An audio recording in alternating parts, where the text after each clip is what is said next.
디도서를 우리가 이제 함께 묵상하고 오늘 이제 그것도 마지막 시간이 되었습니다. 디도서를 함께 묵상하면서 여러분들께서는 무엇을 마음 가운데 생각하게 되셨나요? 디도서를 통해서 바울이 이야기하고자 했던 것은 교회들을 향하여서 교회 가운데 또 바른 교훈이 있어야 하고 또 그것을 가르치는 자들에 대한 모습, 그러니까 어떤 자격을 가져야 되고 또 어떤 모습, 어떤 것을 가르쳐야 하는지에 대해서 계속해서 권면하고 교훈한 것을 우리가 함께 묵상하였습니다. 오늘 역시 바울은 디도에게 이야기하는 그것은 오늘 3장에서 중심적으로 이야기를 하는 것은 선한 일에 대한 것을 이야기하고 있습니다. 2장 14절 말씀 한번 잠깐 보겠습니다. 앞에 있죠. 2장 14절 그가 우리를 대신하여 자신을 주심은 모든 불법에서 우리를 속량하시고 우리를 깨끗하게 하사 선한 일을 열심히 하는 자기 백성이 되게 하려 하심이라. 그가 우리를 대신하여 자신을 주심은 예수님께서 죽으신 것 그것은 곧 우리로 하여금 선한 일에 열심하는 자기 백성이 되게 하려 하심이라고 설명하고 있다라는 것이죠. 그 말씀에 이어서 우리가 함께 읽은 이제 본문 말씀에서 이야기하는 바가 바로 선한 일에 열심을 하는 성도, 그 성도들의 삶에 대해서 구체적인 방법, 어떻게 살아야 하는지, 또 성도의 삶이 어찌 해야 하는지에 대해서 이제 이야기하기 시작합니다.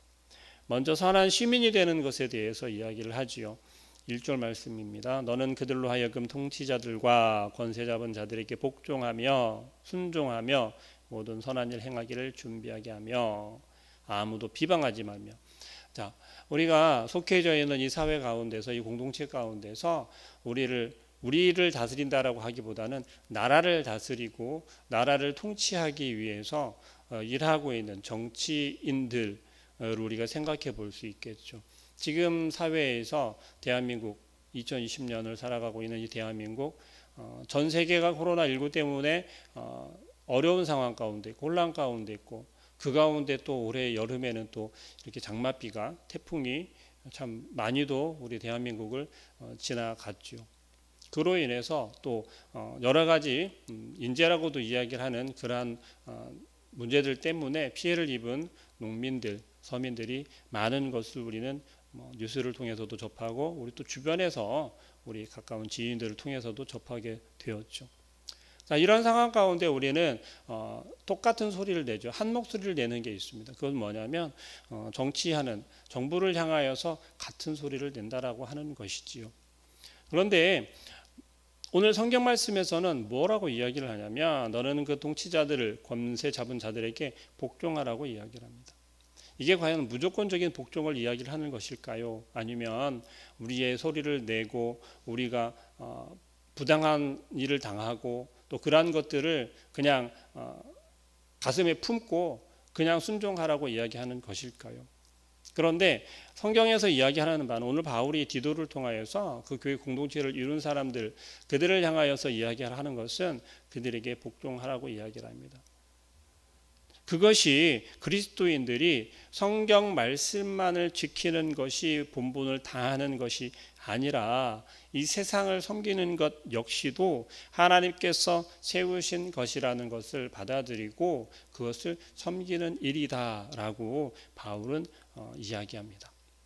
사실 이 말씀에 대해서는 100% 수긍하거나 인정하고 싶지 않을 수도 있을 것입니다.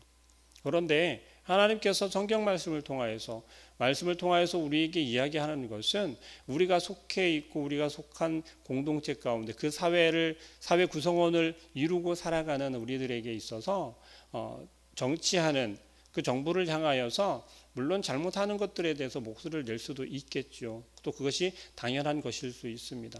그런데 기본적으로는 복종하라고 순종하라고 이야기합니다. 또 더 나아가서 비방하지도 말고 다투지도 말고 관용하라고 이야기를 해요. 범사의 온유함을 모든 사람에게 나타낼 것을 기억하라고 또 이야기를 합니다. 이 말은 무슨 얘기냐면 성경 말씀에 주님께서 말씀하셨죠. 범사에 감사하라고 이야기를 하는 것. 그것은 우리가 처해져 있는 우리의 삶 전체를 아우러서 이야기를 하는 것이 될 것입니다. 그렇다면 우리가 좋은 형편에 있건 그렇지 않은 형편에 있건 부당한 일을 당하건 혹은 대우를 받건 간에 그 모든 일에 대해서 우리의 삶을 다하여서 감사하라고 말씀한다라는 것이죠. 성경 말씀에서 우리에게 그렇게 이야기를 하는 이유는 다른 데 있지 않습니다. 그것은 무엇이냐면 하나님의 백성으로서 2장 14절에 이야기하는 것처럼 자기 백성을 삼으신 하나님께서 우리의 모습을 통하여서 하나님의 이름이 드러나기를 원하셨고 하나님이 영광받기를 원하시기 때문에 그렇다라는 거예요. 우리의 삶을 통하여서 우리의 모습을 통하여서 우리가 부당함에도 불구하고 그들에게 맞서서 대항하고 싸우는 것보다 그들을 관용하고 그들을 이해해주고 그들의 손을 도와주거나 혹은 선한 일을 행하는 것에 우리가 힘써 나아가는 것을 통해서 하나님의 이름이 영광 받으신다라고 이야기를 합니다. 그렇다고 부당한 일에 대해서 우리가 무조건 부당함을 당하기만 하자라고 말씀드리는 것이 아닙니다. 계속해서 사도 바울이 이야기하는 것은 3절 말씀 한번 보겠습니다. 우리도 전에는 어리석은 자요라고 이야기를 해요. 우리도 전에는, 근데 여기 번역되어지면서 원어에서 빠져있는 단어가 있는데요. 그것은 그러나라고 하는 단어가 접속사가 빠져 있어요. 그것이 들어가 있고 빠져 있는 것에는 조금 큰 의미적인 차이가 있겠죠. 그러나라고 하는 것은 우리를 되돌아보라는 거예요. 물론 3절 말씀 시작하는 거 우리도 전에는 어리석은 자유라고 이야기하지만 그것을 좀 더 강조하게 된다라는 것이죠. 우리를 분명하게 되돌아보라는 거예요. 우리가 예수 그리스도를 통해서 구원을 받기 이전에 우리의 모습, 나의 모습을 되돌아보라는 것입니다. 우리가 어떠했는지, 어떤 자였었는지, 순종하지 아니한 자였고 속은 자였고 여러 가지 정욕, 행락, 종노릇한 자였고 또 뭐라고 합니까? 악독과 투기를 일삼은 자였다라고 이야기를 하지 않습니까? 이 말씀에 대해서, 이 말에 대해서 우리가 나는 그러지 않았다라고, 정말 나는 100% 그러지 않았다라고 자신 있게 이야기할 만한 사람이 얼마나 될까요? 과연 한 명이라도 있을 수 있을까요? 그렇지 못하다라는 거예요. 결국 우리는 하나님의 그 긍휼하심을 통해서 하나님께서 우리를 사랑하신, 하나님께서 우리를 그 은혜를 부어주신 은혜 때문에 우리는 중생의 과정을 거치게 되었고 또 우리가 새로운 영원한 생명을 가진 자가, 구원받은 자가 되었다라는 것입니다. 5절 말씀입니다. 우리를 구원하시되 우리가 행한 바 의로운 행위로 말미암지 않고, 의로운 행위로 말미암지 않고 오직 그의 긍휼하심을 따라, 하나님의 긍휼하심을 따라서 우리의 중생의 씻음과 성령의 새롭게 하심으로 하셨다라고 분명하게 이야기한다라는 것입니다. 어떻습니까? 성령을 풍성하게 보여주신 그 하나님의 은혜를 통하여서 우리가 의롭다 하심을 얻고 하나님으로부터 우리가 의롭다 함을 얻었대요. 우리에게 노력이 아니라 하나님의 은혜로 인해서. 그렇다면 우리는 입이 10개라도 할 말이 없다라고 하는 우리 속담처럼 하나님 앞에서는 우리가 입을 열어서 무엇 하나 드러내놓을 만한 것이 하나도 없다라는 거예요. 그럼에도 불구하고 하나님께서 우리를 어떻게 하셨다라는 겁니까? 6절 말씀 계속 봅니다. 우리 구주 예수 그리스도로 말미암아 우리에게 그 성령을 풍성히 부어주사 우리로 그의 은혜를 힘입어 의롭다 하심을 얻어서 영생의 소망을 따라 상속자가 되게 하시려 하심이라는 거예요. 상속자가 되려 하심. 하나님께 모든 것을 상속받는 상속자가 되게 하려고 우리를 구원하셨다라는 거예요. 얼마나 놀랍고 크신 은혜입니까? 자격 없는 자에게 하나님께서는 내 모든 것을 누려라, 내 모든 것을 가져라, 그러한 자격을 우리에게 부여해 주신다라는 사실입니다. 그 은혜를 지금 사도 바울은 디도에게 가르치라고, 권면하라고 그렇게 이야기하고 있는 것입니다. 결국 이 땅의 모든 교회들을 이끌어가고 있는 모든 목회자들, 그리고 또 그 가운데에서 주일학교 아이들을 혹은 소그룹을 이끌어가고 있는, 가르치는, 양육하는 그 모든 이들에게, 그렇다면 내가 그리스도인이다라고, 예수 그리스도로 인하여서 구원을 받았다라고 고백하는 모든 그리스도인에게 포함되는, 동일하게 적용되는 말씀이 되지 않겠습니까? 왜요? 교회 안에서는 목회자들을 통하여서 가르침을 받고 양육을 받고, 또 소그룹 안에서는 리더들을 통하여서 양육을 받고 가르침을 받고, 가정에 나와서는 가장들이 자녀들을 가정에서 말씀으로 신앙의 양육을 하지 않습니까? 또 우리들이 각 나아가서 우리의 삶의 터전 가운데서, 우리가 속해져 있는 그 공동체 가운데서는 우리가 믿음의 본을 보이고 하나님의 자녀로서 그리스도인으로서의 삶을 통하여 그들에게 자연스럽게 우리의 모범은, 우리의 본을 보이는 그러한 삶의 가르침을 보여야 하지 않겠습니까?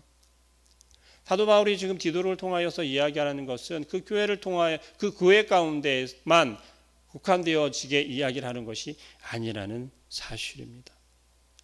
이 일은 결국 우리 모든 사람들이, 그리스도인들이 선한 일에 힘쓰는 삶을 살아라 라고 권면하고 가르치고 있다는 사실이에요. 8절의 말씀 봅니다. 이 말이 밉보도다. 원하건대 너는 이 여러 것에 대하여 굳세게 말하라. 이 굳세게 말하라고 하는 것은 강하고 담대하게 말하라는 것입니다. 힘있게 선포하라는 이야기예요. 이는 하나님을 믿는 자들로 하여금 조심하여 선한 일을 힘쓰게 하려 함이라. 이것은 아름다우며 사람들에게 유익하니라. 뭐라고요? 선한 일을 힘쓰게 하려 함이라는 거죠. 우리가 선한 일을 행한다라는 것이 도덕적인 일을 이야기를 하는 것이 아닙니다. 도덕적인 선을 행하고 그들을 구제하거나 그러한 일도 물론 선한 일이지요. 그러나 오늘 바울이 디도를 통하여서 이 선한 일을 이야기하는 것은 무엇입니까? 바로 내가 구원받았는데 무엇으로 구원받았고 어떻게 구원받았는지에 대한, 예수 그리스도에 대한 이야기를, 또 예수 그리스도로부터 전에 듣고 배운 그 삶의 모범을 보이라는 것이에요. 어리석은 자들은 어떻다라고 이야기합니까? 9절 말씀입니다. 그러나 어리석은 변론과 족보 이야기와 분쟁, 율법 대한 다툼은 피하라는 것이죠. 이것은 무익한 거다라는 거죠. 헛된 것이다라고 이야기를 하는 거예요. 우리가 율법을 이야기를 하고 있고 누구의 후손이고 누가 어떻게 했고 내 조상 중에는 어떤 사람들이 있고 믿음의 조상 중에 이러한 사람들이 있었는데 그 사람들이 바로 내 직계의 조상이다. 혹은 또 무엇이에요? 내가 알고 있는 말씀 가운데 율법에서, 성경에서는 이렇게 하라는 거야. 우리가 구원은 무엇으로 받는다고 했습니까? 의롭다 함으로, 우리의 입의 고백으로. 행함이 아니라는 것이에요. 우리는 너무 행함 가운데 행함이 없으면 죽은 믿음이다라고 하는 이 말씀만을 이야기를 하면서 절대로 행함이 없으면 구원받지 못한다라고 이야기를 하는 것이에요. 바뀌었다라는 것입니다. 행함이 없기 때문에 우리가 구원을 받지 못하는 것이 아니라 행함 이전에 믿음이 없기 때문에 우리가 구원을 받지 못한다는 사실이에요. 그리고 지금 디도에게 이야기하는 것은 무엇입니까? 믿음을 흔들고 있는 것이 이 교회 가운데 있다는 사실이에요. 지금 이 땅의 교회들에 향하여서 그 믿음이 흔들리게 만들고 있는 것이, 그 믿음이 흔들리게 하는 것이 존재하고 있다는 거예요. 그리고 침투해 있고 우리 신앙인들을, 많은 신앙인들을 넘어뜨리고 있다는 사실입니다. 그것이 지금 무엇으로 이야기합니까? 오늘 본문에서는 어리석은 다른 말을 하는 자들과 언쟁을 피하는 것, 그들과 말로 다투는 것, 논쟁하는 것, 그리고 10절 말씀에 이단에 속한 사람들에 대한 것도 이야기를 하고 있습니다. 지금 이 땅에는 수많은 이단들이 있죠. 우리가 알지 못하는, 이름을 들어보지도 못한 신생 이단들도 많이 생겨나고 있습니다. 특히 요즘에는 중국에 지금 이제 코로나로 인하여서 많은 왕래가 쉽지 않은 상황이기는 하지만 그 바로 직전에 작년 연말까지만 해도 중국에서 새로 들어온 신흥 종교가 있었죠. 왜 그러한 이단 종교들의 우리가 마음을 빼앗기고 시선을 빼앗기고 현혹되어질까요? 그것은 하나님의 말씀으로 우리가 받아들이지 아니하기 때문에 그렇다는 거죠. 결국은 믿지 못하기 때문에 그렇다는 것입니다. 왜 믿지 못할까요? 왜 믿지 않을까요? 성경 말씀으로 이야기한, 성경 말씀에서 이야기하고 있는 이 선한 일이라고 하는 것이 우리를 너무도 힘들게 만든다라는 사실입니다. 우리를 너무나도 지치게 만든다라는 사실이에요. 우리의 마음을 자꾸만 혼란스럽게 만든다는 거죠. 왜 혼란스럽게 만듭니까? 내가 이것을 지켜야 하니 내 것을 포기해야 하는 것이 많습니다. 내가 놓아야 하는 것이 많습니다. 내가 희생해야 하는 것이 많아요. 내가 하지 말아야 하는 것이 많아요. 그러한 것들을 통해서 우리의 마음이 자꾸만 무너지게 된다는 것이죠. 그것을 바울은 뭐라고 이야기를 하냐면 바른 교훈을 통하여서 회복시키라고 이야기하는 것입니다. 그 바른 교훈을 가르치기 위해서 절대적으로 필요한 것, 그것은 바로 교리라고 하는 것입니다. 우리 교리하면 너무나도 어렵고 딱딱하고 어려운 것으로만, 그리고 그 교리를 배운다고 하면, 가르친다라고 하면, 이야기를 하면 먼저 마음 가운데 거부감부터 들죠. 신앙인들 사이에서, 교회에서 교리하면 사실 이런 느낌일 거예요. 법을 가르치고 법을 논하는 것처럼 그러한 생각이 아마 더 많이 들 것입니다. 그러나 절대 그렇지 않다라는 거예요. 예수님께서 말씀하시고 또 사도 바울이 지금 디도에게 이야기하는 바와 마찬가지로 성도들로서, 그리스도인으로서 어떤 삶을 살아야 하는지, 이것은 지키고 이것은 지키지 않아도 되고, 이것은 하지 말고 이것은 행하고 라고 하는 것, 그러한 것들을 지키고 행하면 바로 그것이 교리를 따르는 것이고, 그것이 자연스럽게 우리의 삶에 드러나게 되어진다는 것이죠. 그렇기 때문에 교리의 가르침은 굉장히 중요합니다. 결국 이 교리라고 하는 것이 신앙인들의 삶을 만들어낸다고 해도 과언이 아닐 것이요. 왜냐하면 참된 교리가 성경 말씀을 바르게 가르치게 되고, 그 바른 교훈이 참된 경건을 가지게 만든다라는 사실입니다. 우리의 삶은 사실 이 경건 생활하는 것에 대해서 굉장히 어려운 시대가 되지 않았습니까? 눈을 잠깐만 돌려도, 마음을 잠깐만 딴 곳에 두어도 우리는 세상의 것에 현혹될 수밖에 없는 그러한 환경 가운데 놓여져 있다라는 거예요.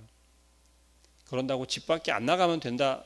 아니요. 요즘엔 집 밖에 나가지 않아도 세상의 모든 것들을 다 누릴 수 있습니다. 다 경험할 수 있고 다 만날 수가 있어요. 그런 시대가 되었다라는 사실입니다. 그 가운데서 이제 우리의 자녀들을, 다음 세대들을 어떻게 신앙으로 가르치시겠습니까? 바른 교훈이 있어야 한다는 거예요. 어렵겠지만 지금부터라도 노력하고 하나님의 말씀으로 인한 바른 교훈을 가르치기에 더욱 노력해야 할 것입니다.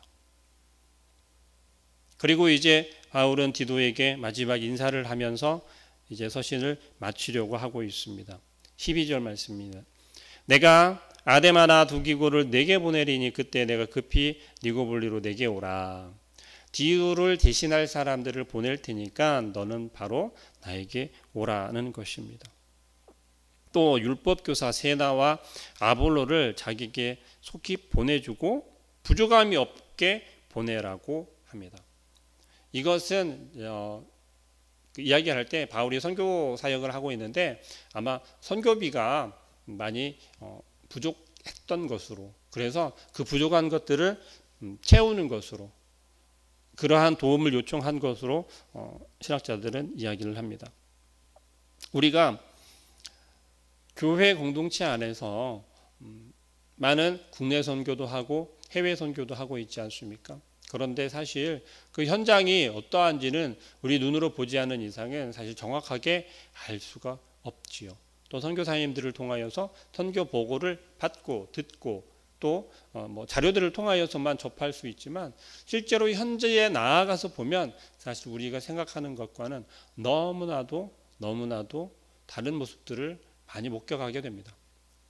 그리고 더 많은 후원과 도움의 손길이 필요하구나라는 것을 우리는 절감하고 돌아오게 되지요. 그럼에도 불구하고 우리는 이러한 도움의 손길들, 도움의 요청들을 받을 때 사실은 현실적인 고민들을 많이 하게 되지 않습니까? 바울이 지금 디도에게 이렇게 요청하고 있는 이 모습을 바라볼 때 마음 한켠에는 그러한 생각을 해봅니다. 저도 많은 지인들이 선교사로 많이 파송이 되어져 있었고 코로나로 인해서 어려운 가운데 있는 분들도 있습니다. 귀국한 사람들도 있고요. 현지에서 계속 거주하고 있는 사람들도 있습니다. 근데 그런 분들을 향하여서 무엇이 어렵습니까? 어떤 게 제일 힘듭니까? 라고 여쭈어 보았을 때 대답은 거의 비슷비슷합니다. 무엇이냐면 후원이 끊겨서 라고 이야기를 합니다. 후원이 끊겨서, 혹은 얼마 되지 않은 그 후원 보내는 것으로 조금 생색내기, 그러한 모습들도 있다라고 합니다. 우리가 국내 선교도 중요하고요. 우리가 우리의 몸된 교회인 교회 공동체를 지키고 더 발전시키고 키우는 것도 중요할 수 있습니다. 그러나 오늘 바울을 통하여서 우리가 보는 것은 바울이 얼마나 선교 여행을 많이 다녔고 많은 교회들을 세웠고 또 많은 영혼들을 향하여서 헌신했던 건지를 우리는 성경을 통하여서 잘 알고 있지 않습니까? 우리에게 그리스도인으로서 하나님이 자기 백성을 삼은 우리들이 어떤 모습을 보여야 하고 이런 상황 가운데 어떻게 해야 하겠습니까? 사도 바울은 이야기를 합니다. 디도를 통하여서 그 교인들을 교훈할 때 굳이 이런 것들을 강요하거나 그렇게 이야기를 하는 것이 아니라 바른 교훈으로 인하여서 바른 신앙을 가진 바른 신앙인의 삶의 모습으로 가르치고 있다라는 사실이에요. 그렇다면 강요하지 않아도 자연스럽게 무엇을 어떻게 해야 하는지를 알게 되고 그것을 실천하는 삶으로 바뀔 수 있기 때문에 그렇습니다. 그리고 또 이야기하는 것은 이것이죠. 꼭 기억해야 할 것. 우리가 행위로 구원받는 것은 아닙니다. 내가 선교 헌금을 얼마를 했네, 건축 헌금을 얼마를 했네, 내가 어떤 봉사를 했네, 그런 것으로 구원받는 것이 아니라는 사실이에요. 구원받은 성도의 삶이라고 하는 것이 성령의 역사하심을 통하여서 우리가 중생의 과정을 거치고 이제 내가 구원받았다라고, 하나님의 은혜로 내가 구원받았다라고 하는 고백이 되어질 때 자연스럽게 우리의 삶이 바뀌어지게 된다라는 거예요. 그 삶이 바뀌지 않았으면서도 내가 구원받았다라고 이야기를 하는 것은 모순이라는 이야기입니다. 사도 바울이 이야기하는 것은 바로 그런 거예요. 그렇기 때문에 교회를 구성하는 구성원 자체가 교회 구성원들이 어떤 삶을 사는지가 중요하다라는 거예요. 어떤 교훈으로 가르쳐야 하는지가 중요하다라는 사실입니다. 특별히 그레데 교회를 목양하는 디도에게 이러한 삶의 모습, 그렇게 변화된 삶이면 삶에서 열매들을 맺겠지요. 이것을 강조하는 이유가 어디에 있겠습니까? 교회를 향하여서, 교회들을 향하여서 사도 바울이 이야기하고 있는 것입니다. 교회가 감당해야 될 사명이 무엇인지 분명히 가르치고 그러한 교회가 되라는 것입니다. 오늘 이 시대에 우리가, 이 포립교회가 어떤 교회인지, 또 어떤 사명을 가지고 어떻게 나아가야 하는지, 또 우리 자녀들, 다음 세대들을 어떻게 양육해야 하는지, 가르치고 양육해야 되는지를 고민하고, 또 오늘 하루의 삶을 통하여서 우리가 얼마나 받은 은혜가 많은지 큰지도 우리의 삶에서 드러내고 또 나눌 수 있는 그러한 귀한 하루가 되어지시길 주님의 이름으로 축복합니다. 기도하겠습니다. 사랑하는 하나님, 감사합니다. 하나님께서 우리를